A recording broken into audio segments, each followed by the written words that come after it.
Thanks for being with us today on our Healthcare Leadership Excellence podcast.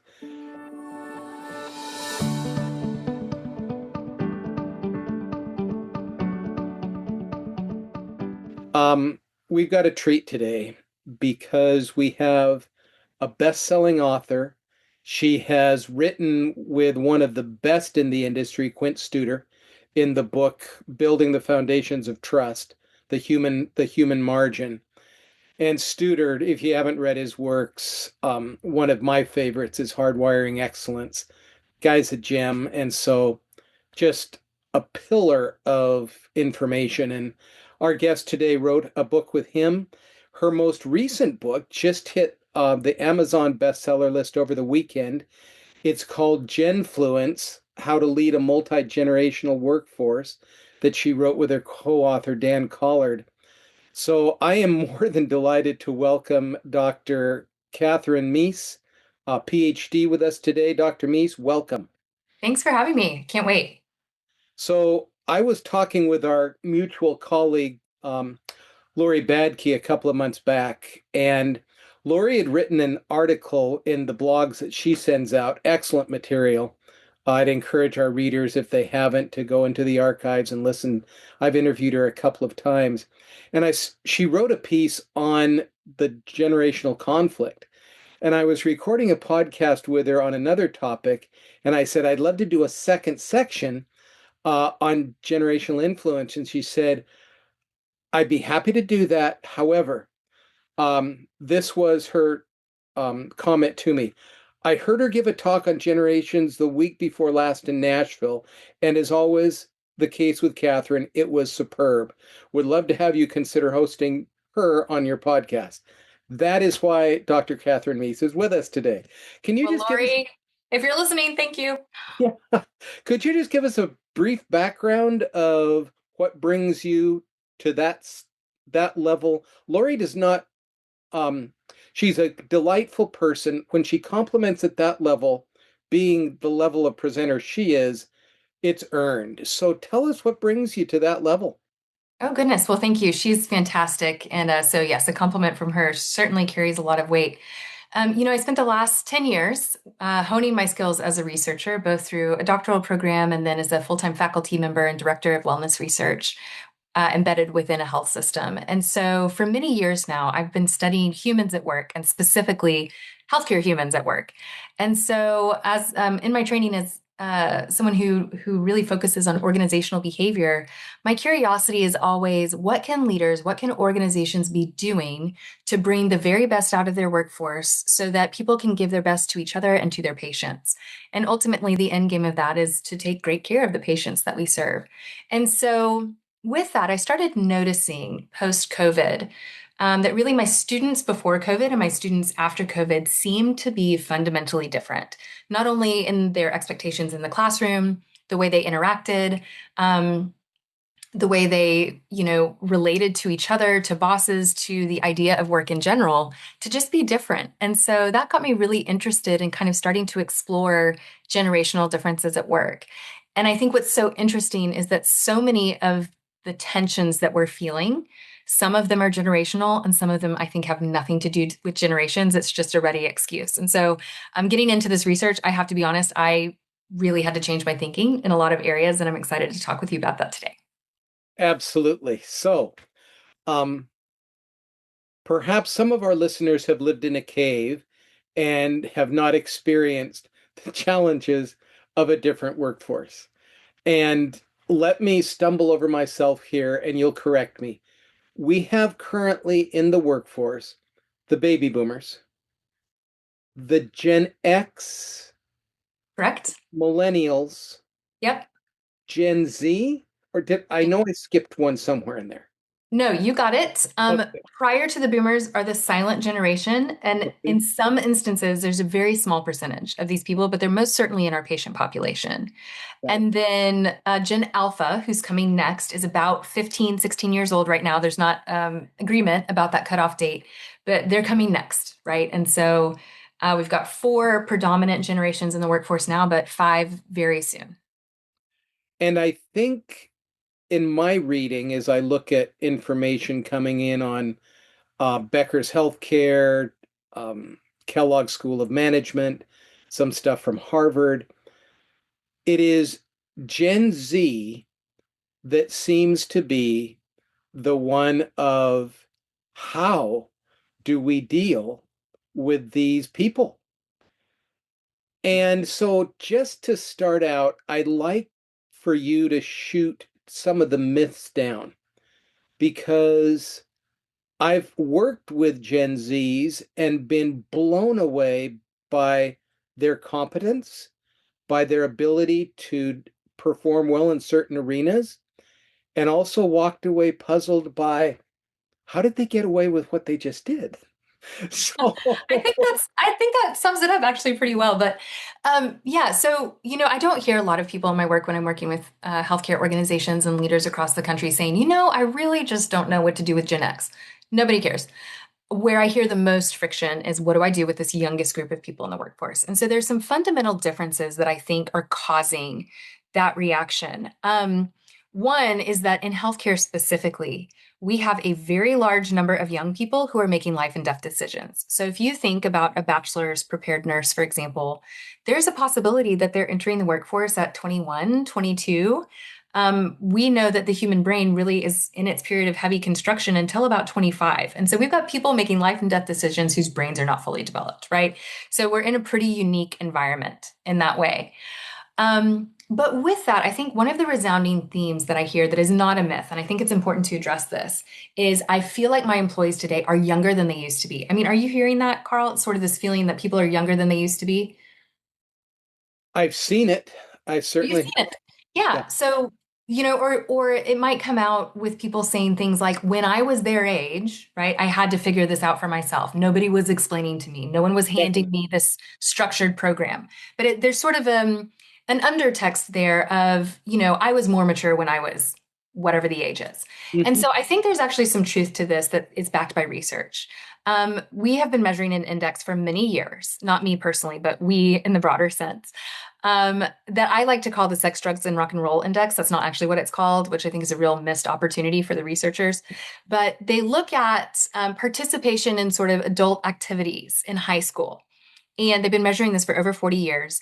And it looks at things like, whether or not do drugs, have tried alcohol, have a job for money, are in a romantic relationship. Hopefully all those things are separate activities.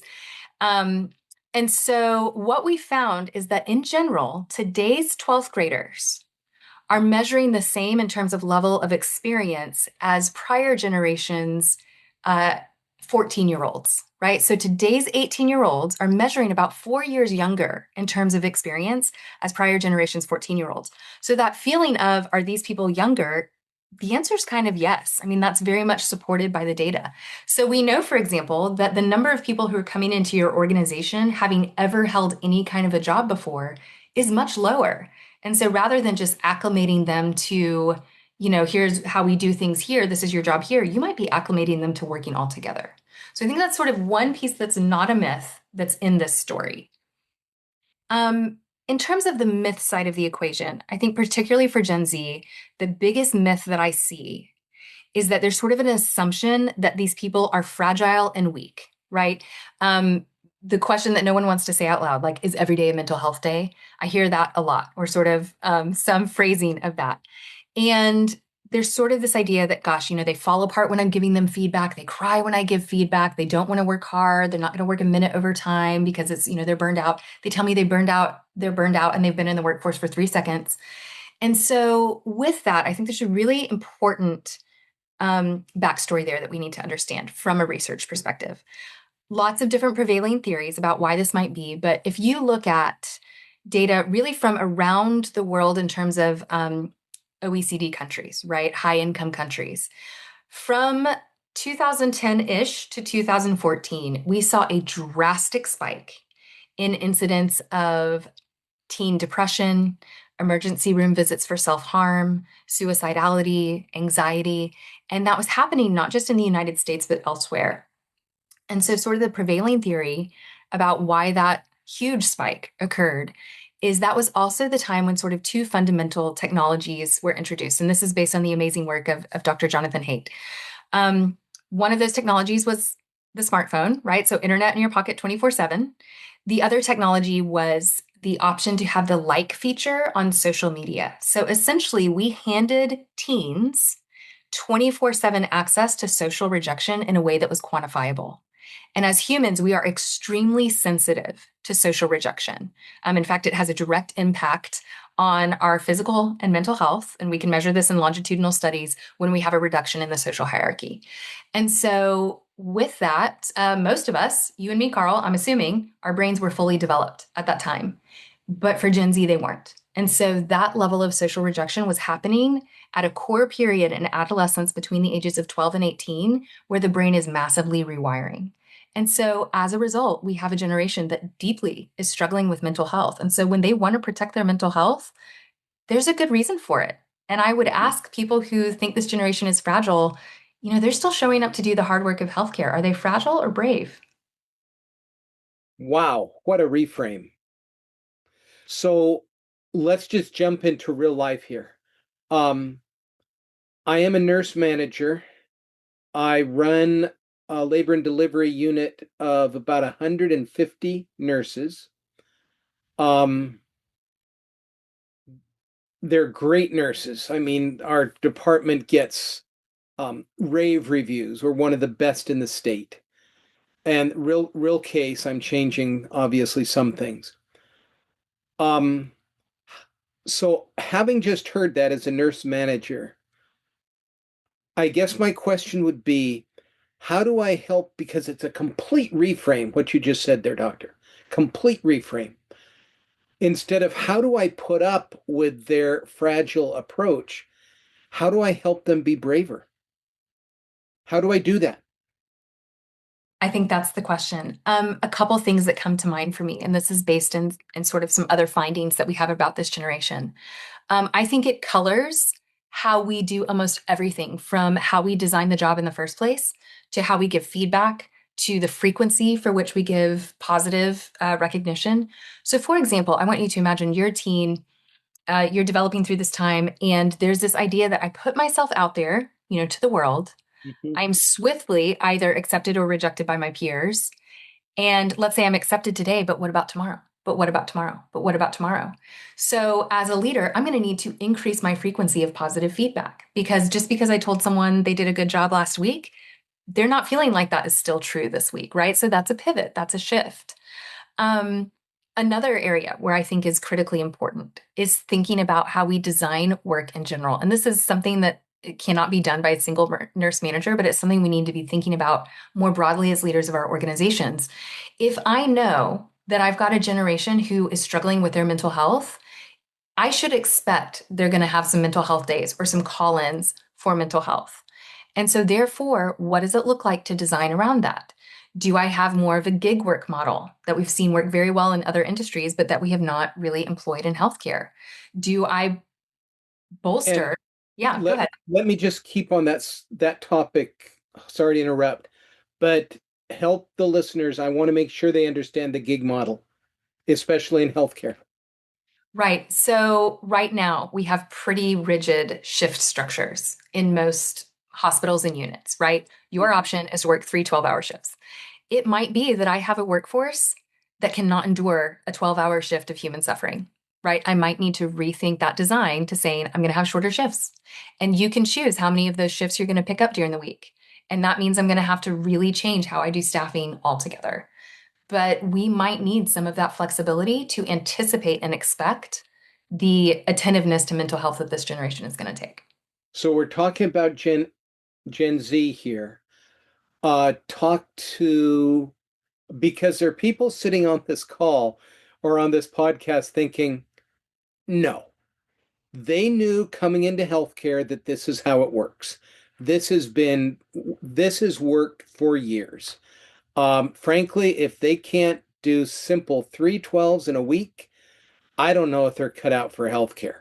And I just heard this PhD who, yeah, did write a best-selling book, but really, you're asking the system to just change too much. And yet, going back to the brave reframe, if I was that, are you kidding me type of leader, and we were one-on-one and you were coaching me, how would you help me to see that in the long run, this might be not only in my workforce's best interest, but in mine? What direction would you give me there? Yeah, so this question gets answered, I think, a little bit by macroeconomic forces. Gone are the days where you can wave a magic wand and go hire a new nurse, right? Most organizations, particularly in nursing, are still experiencing shortages.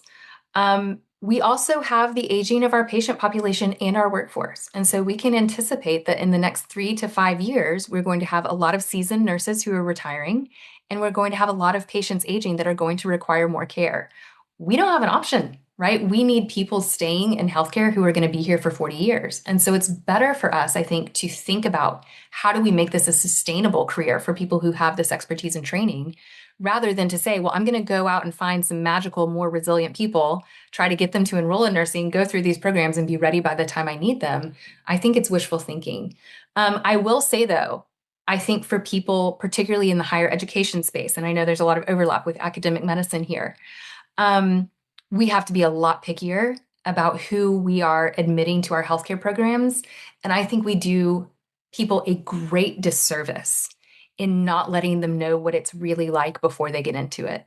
You know, a nurse should not be understanding or learning how hard this job is and how emotionally taxing this is after they've gone through nursing school. That is not the time. And so I think sometimes in the effort to build this profession and build the pipeline and make sure we have enough people, we're not doing enough on the front end for people to really know what they're getting into.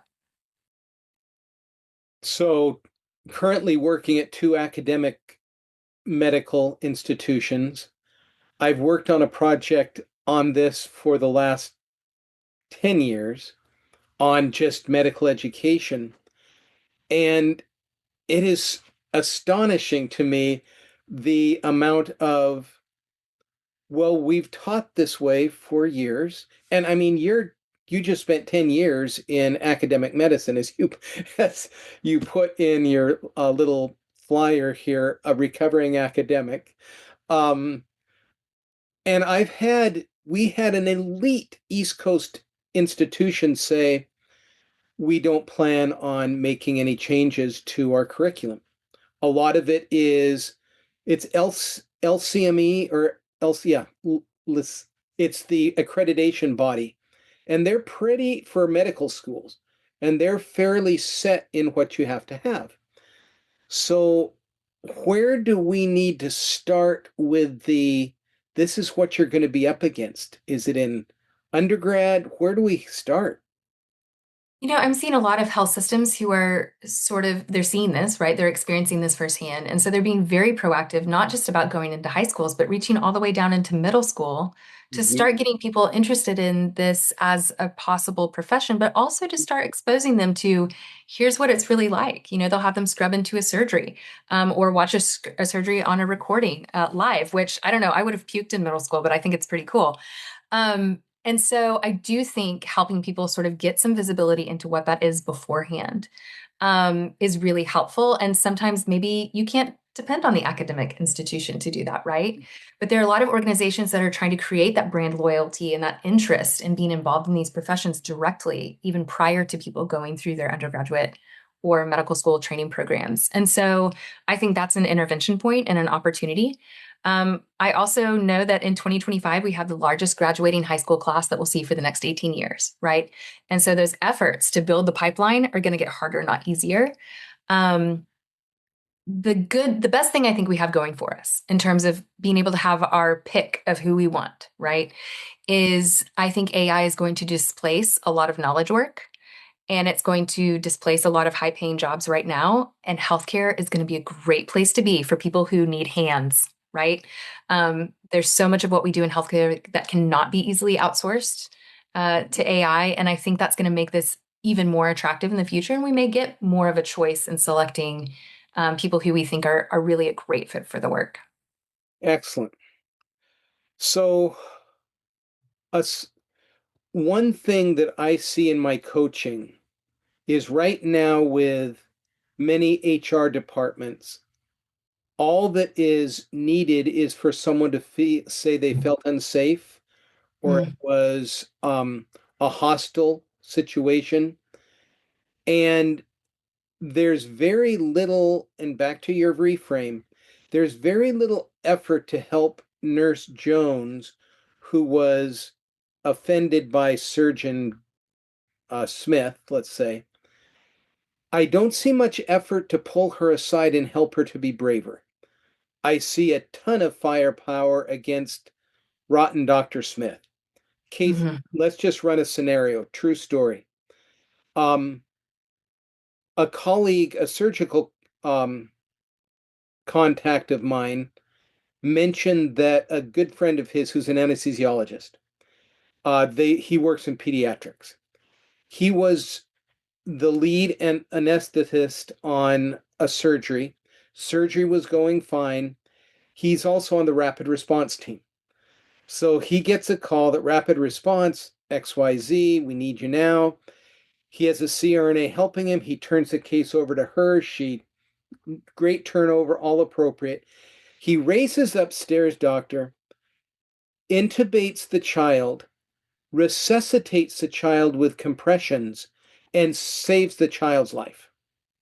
No doubt. Medically, he saved the child's life.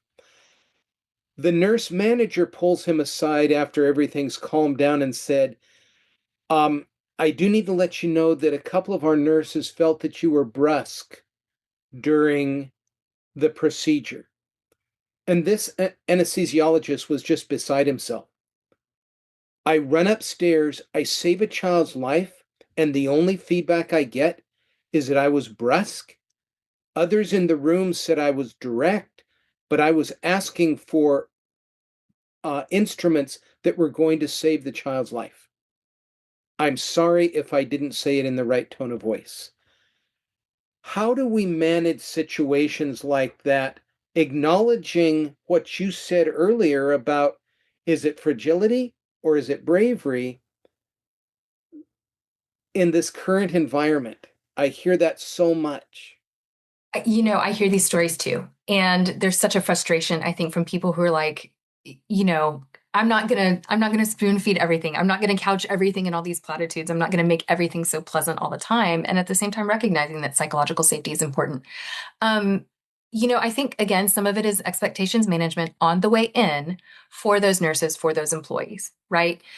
Here's what you can expect. This is what we define as toxic or hostile behavior. Here's what that looks like. Here's what that doesn't look like, right? Helping them understand. We had an issue where a resident made a formal complaint to HR because a patient didn't pronounce their last name correctly.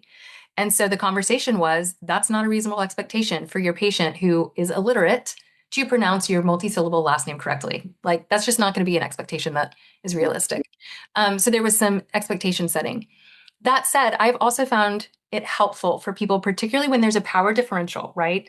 Um, these situations are always going to happen more where there's a real or perceived power differential. If you use a knife for your job, right? If you use a scalpel and you have the letter D behind your name, like there's going to be a power differential, real or perceived.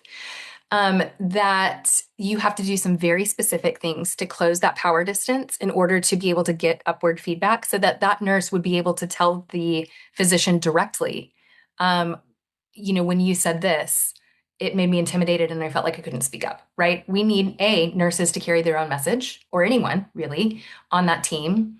So if I'm the leader in that situation and someone comes to me and says, Dr. So and so, I'm going to say, great, let me know how it goes after you talk to Dr. So and so about it, right? Yeah.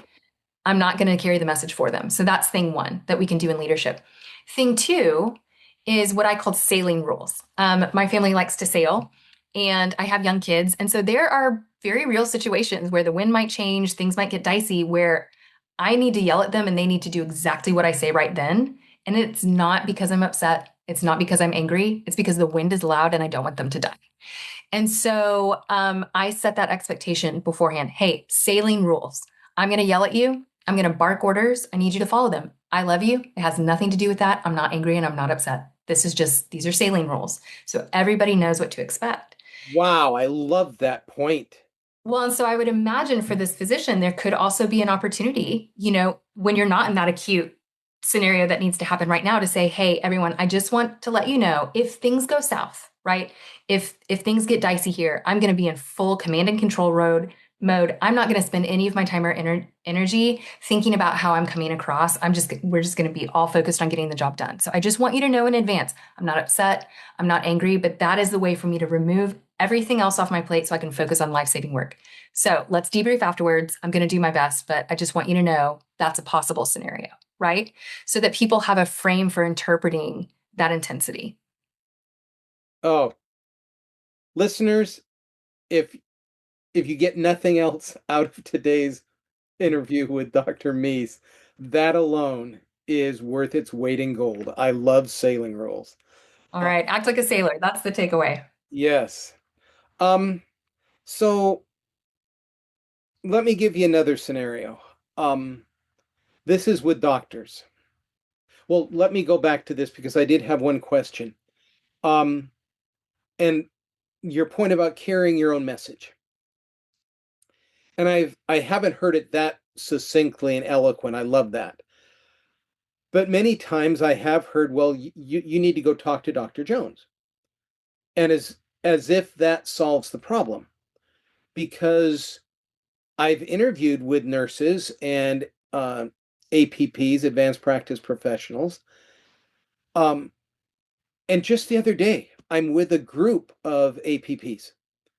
And these women, there are no men on the team. So these incredibly good professionals, we spent an hour, half of a 2 hour meeting, just going over simple role plays of how to carry the message.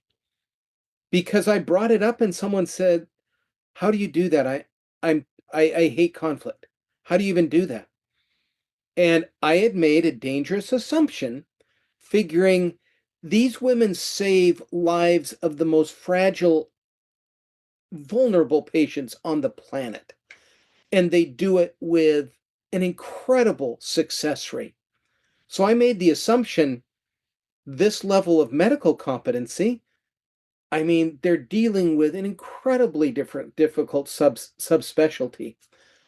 If they can do that, they can certainly do this. And, oops, bad assumption, because we spent an hour just going through role playing basics of how to bring something up, of how to listen well, of how to, and it was like I was delivering a brand new, completely new topic for them.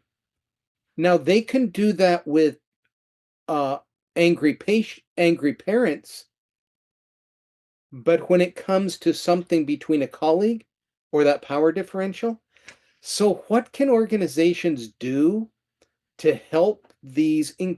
I'm using the word incredible a lot because I can't think of another synonym. It's the right word.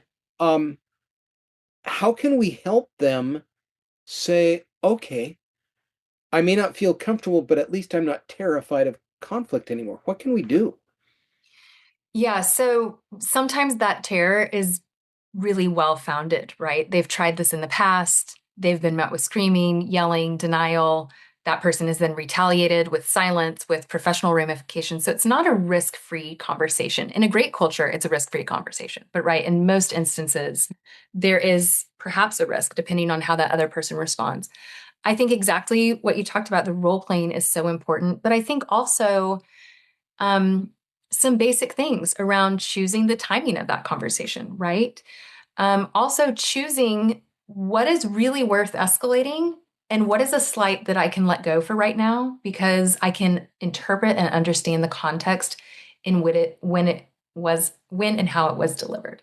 And so I do think sometimes there we make a mistake in thinking, oh my gosh, everything has to be addressed. Everything that wasn't done well needs to be addressed. And so I think picking our battle is important. Um, I also think there are many instances where somebody might escalate a concern and it is met with a complete resistance to hearing the message. And then you do need to go have your boss deliver the message. Mhm. I also think there are instances where the behavior is so egregious, you do not need to send that person to go have the conversation directly. If this person is sexually harassed by someone in more power, they do not need to walk back into that room, right? So I don't think it's always the need to have a direct conversation. But that said, um, always focusing on something that is about a task and not personal. Okay, we know from the feedback research that actually it's not so much about whether the feedback is positive or negative, it's whether it's closer to the person or the task.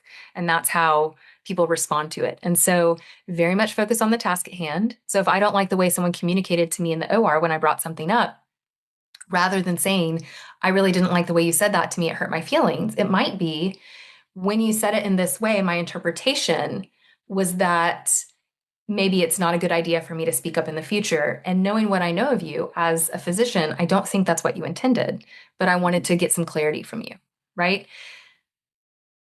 So it's making sure that this is really about something that's forward facing, right? It's a future issue, it's fixable, and it's closer to the task than it is to the person. And I think those things sometimes help that conversation land a little bit better. Love how you phrase that. Excellent.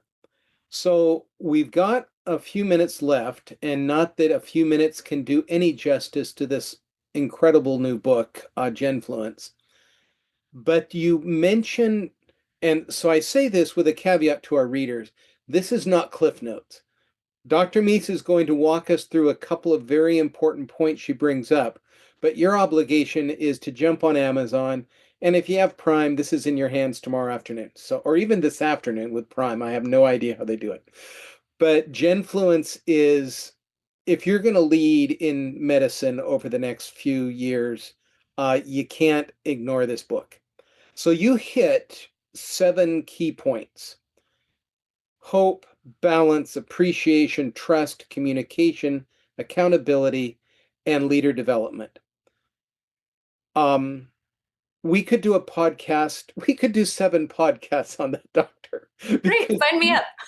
each one is such an important topic. But I'd like to hit the last one first: leadership development. In our pre-call last month, you mentioned about um, learning leads to, it's the, you had 3 points: learning, reading, creativity. um, why is learning so important in leadership development? Walk us through how leadership development can help leading a multi-generational worksite. So I think about this from so many different angles, but one, I think it is absolutely critical to building trust within an organization for the people that we lead. Um, if I don't know how to do my job well, right? If I don't have basic competence, no one's going to trust me in this leadership role. And therefore, they're not going to trust the people who put me in this leadership role, right? Everyone above me. And so, competence is fundamental to building senior leadership trust, competence at every level. So, I think training is a really important part of that. Um, there's another piece, though, that I think is important for us to think about, and that is particularly for Gen Z. Um, we know that over 40% of Gen Z in 12th grade answers yes to these two questions. Um, my life has no value, essentially, and I can't do anything right. And so if I'm coming in with half my workforce already believing I can't do anything right, you better believe that those folks are going to be pretty nervous to raise a hand and say, I'm sorry, I didn't get that. Could you say it again? Or I'm sorry, I really don't know how to start this project or go about it. Could you back up 10 steps and explain this to me? Right? Because that's going to reinforce this belief that I can't do anything right. And so I think sometimes in leadership specifically, we will say things like, hey, I'm going to explain this and come to me if you have any questions. Well, guess what? I'm probably going to be pretty embarrassed to ask those questions if I already believe I can't do it right. So I'm seeing that we're having to back up 5 or 10 steps probably from where we think the starting point is to explain a project. If I don't give you the training and skill development that you need to be able to do the work that I want you to do, and I fail, I'm going to believe you set me up to fail, right? If I'm not clear about those expectations and giving you the skills to meet those expectations, you're going to feel like I set you up to fail. And so that leader development, we have a lot of young leaders in the workforce now, right? People retired with COVID, it created this upward section. We have people maybe with less experience than prior generations. If I'm not investing in that skill building, they are not going to be able to build trust with their team and they're not going to trust me. What a combination. That is so powerful. And what's the percentage of youth that had that? Over 40%. Oh, ho, ho, ho. Wow. That's in 12th grade. I mean, I thought I knew everything in the universe in 12th grade. I've been getting dumber ever since, you know? Love it. Um, Interviewing with a surgeon just a couple of weeks ago who basically has the opinion, Carl, I've got a job to do. I'm running Department X, and basically, in so many words, this culture thing, come on. Um, we're adults, we're well trained, just show up and let's do our job. Um, Knowing many of the people that work with him, no one is agreeing with him, but it's still that feeling of this culture word is just, you know, come on, warm, fuzzy, doesn't really have anything to do with a lot. So your very first building block is hope.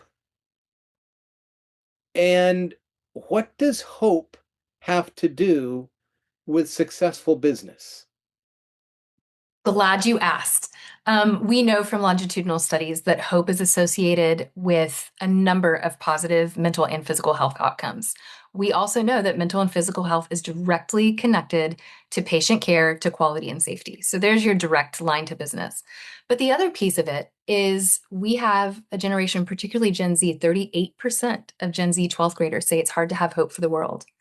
And we also know from Gallup that hope is the number one thing people are looking for from their leaders, and it outweighs the desire for trust, stability, and compassion combined. And so, if we are not creating pockets of hope where people can see a future that they might be excited about, one, and two, see how the steps we're making every day are leading us a little bit closer to that future, then A, people aren't going to stick with us, right? B, they're going to be worsened physically and mentally in terms of their health and performance. And that affects ultimately our ability to provide safe, high quality care and our bottom line. So I think for me, that's the direct business connection. Beyond that, I think most of us can probably think of a time in our lives where we either felt hopeful or hopeless, and we can think about what that did to our energy to keep going, right? If you feel like your efforts are futile, there's no point. It is hard to keep going in an industry and an environment where you are faced with difficult human suffering every day. And so there's also a longevity in the workforce issue here that I think is directly related to hope. So I know you've listened to podcasts, I have, and when I'm driving along and I hear somebody whip off a statistic like you just did, I either wreck the car or I miss it. Oh, good. Don't wreck it. So I want our listeners to hear again because I'm going to be writing it down since I'm not driving a car. That incredible thing you just said, that hope, because as I look up here on my bookshelf, all the work on by McKinsey on leadership, trust is always, 100,000 people like this, and the next one, 10 want it. I mean, trust is just this sacrosanct, don't violate it. And you just mentioned that hope is a bigger number than trust and two other things combined. Stability and compassion combined. And I will be honest with you, Carl, I was grumpy when I read that report because I had just written a book about trust. I was like, well, this is great timing. Maybe I should have written about hope. Um, but So I that but is, it's fuel for us, right? Hope is yeah. fuel. And was that a recent statistic within the last year or two? 2025. Whoa. Oh my Yeah. goodness. So Yeah. I've one of the phrases that I love a lot in leadership, acknowledge the reality, cast the vision. Yes, we are in a difficult situation and we can do it. It may sound like a halftime talk, but it's really, I believe in you, Dr. Meese. Dr. Meese believes in Carl, and we are looking forward. But some people don't do well at casting hope. So, any suggestions as we wrap up here? What can nurse manager John or Jane Doe think? And I'm understaffed. Our state just adopted minimum staffing rules. Everyone's mad at me. Our nurses aren't happy. And you're talking, Dr. Meese and Carl, about hope? What would you say to that person? Yeah, it seems like we're in an environment, right, that's very difficult and we can't change some of these macro level circumstances. And so I think it's a difficult environment to talk about hope because I think also leaders themselves maybe aren't feeling so hopeful about the direction that things are going. Here's sort of two mistakes that I see when people are trying to create a sense of hope, but it doesn't quite get there. The first is that that vision they're casting is so far away that no one actually believes it's attainable, right? We're like, that sounds nice. We're never going to make it, right? Mhm. You can show, I can be on the peak of a mountain looking a few peaks away, and you can say, that's where we're going. I know with my current levels of grit and physical fitness, we're never going to get there. Okay. Not going to happen. And so that actually results in learned helplessness, not hope, which is very hard to overcome. So creating a vision that's a stretch, but that is actually doable, I think is really, really important. So you're answering the question, can it be better? Right? Can it be better? And here's what better looks like. The second question that leaders have to answer is, will it be better? And that's different, right? Will it be better? You answer by connecting the one foot after another that people are doing every day with progress toward that doable vision that you've just created for them. And so if you're not showing them how what we're doing today is moving us any closer, yeah, they're not going to be hopeful, right? They're not going to have hope. And so I think that's the other piece that's really important. So I typically think about sort of a four-part framework. Okay. First thing is giving them some context. What's happening out there? Then what are we going to do about it in here? How is that going to make a difference? And what progress have we made? Wash, rinse, repeat over and over. Love it. So this has just been, as I said, we are going to try to keep it to 30, but we're already 20 minutes beyond 30. So thank you for being so generous with your time. What I would like you to spend a minute or two on, if people have thought, whoa, I'd like to get more of this person's thought, their back, just a resource, how do they contact Dr. Kathryn Meese? Yeah, so I'm active on LinkedIn. I write a newsletter there that makes it easy to share some of these concepts with the people that you work alongside. I have two books, The Human Margin Building Foundations of Trust and Genfluence, How to Lead a Multi-Gen Workforce. And so those are great resources as well. And then also welcome people to visit me on my website. I love connecting with people in the industry, doing keynotes, trainings, or consulting within organizations. And so certainly would love to discuss with folks in that way as well. What's the website? It's kathrynmeese.com. Great. And again, we have this on our YouTube channel. This is the book. And it came out when? Pretty recently, because I just got it about 2 weeks ago. Yes, it started shipping, I think, 2 weeks ago. Formal hit the press December 15th. Got it. Again, to our listeners, this is a keeper.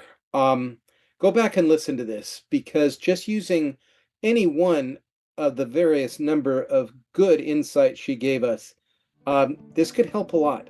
And again, Dr. Meese, thanks for being with us today. It's a great interview. Thank you so much. Pleasure to be with you.